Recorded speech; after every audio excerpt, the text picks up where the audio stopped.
होतं आणि त्याचे खाते गाडी सगळे लागलेले आहेत. त्याच्यामुळे ना पूर्ण ट्रॅफिक जाम होते.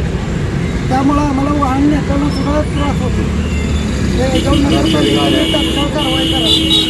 रस्त्यात गाड्या कधी त्यांची वडापाव ते सगळे आपल्यावाल्यांचे सगळ्याच्या गाड्या रस्त्यामध्ये लागलेल्या असतात. त्याच्यामुळे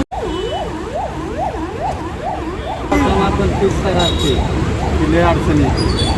माणसं असतात रस्त्यावर गाड्या अडचण सगळ्यांना पार्किंग. या संदर्भात तुम्ही नगरपालिकेला वगैरे काही निवेदन वगैरे दिले? माझं नाव किरण किशन मेहर. ह्या बाबतीत आम्ही एक अर्ज तयार केलेला आहे. की अर्ज आम्ही कलेक्टर ऑफिस SP साहेबांना ट्रॅफिकला RTOला आम्ही सर्व ठिकाणी देणार आहे.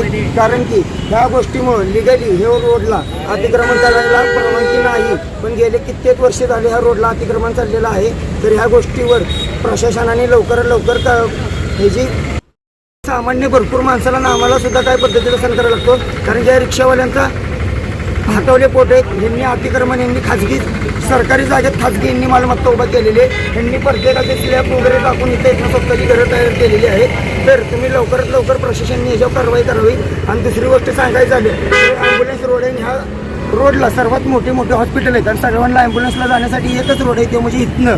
कारण की इथनं ज्यावेळेस गाडी जाते त्यावेळेस वडापावची गाडी म्हणा, बाकीची गाडी म्हणा, फळाची गाडी म्हणा किंवा पानपट्टी खालच्या म्हणा यांचं तुम्ही बघू शकता की किती यांच्या गाड्या बाहेर लागलेल्या आहेत. पांढऱ्या पट्ट्याच्या बाहेर नेहमी ज्या जागा गोळा केलेल्या आहेत त्याच्या सर्व बाहेर लागलेल्या आहेत. तर ह्यांच्यामुळे एवढं ट्रॅफिक होतं की ह्या रोडनं कधी कधी SD पण येते आणि त्यावेळेस ॲम्ब्युलन्स येते त्यावेळेस ती ॲम्ब्युलन्स रस्त्याच्या मध्ये अडकली जाते. तर तुम्ही वडापावचा गाडा म्हणा किंवा काय म्हणजे तिथं प्रत्येक अजून खाद्यपदार्थाची गाडी चालू तर तुम्ही एक 50-100 रुपयाची गोष्ट विकण्यासाठी तर तुम्ही एखाद्याच्या जीवाशी खेळत असताल तर ह्याच्या मागे नक्की कोण आहे ह्याची प्रशासनाने काळजी घ्यावी आणि लवकरात लवकर कारवाई करावी.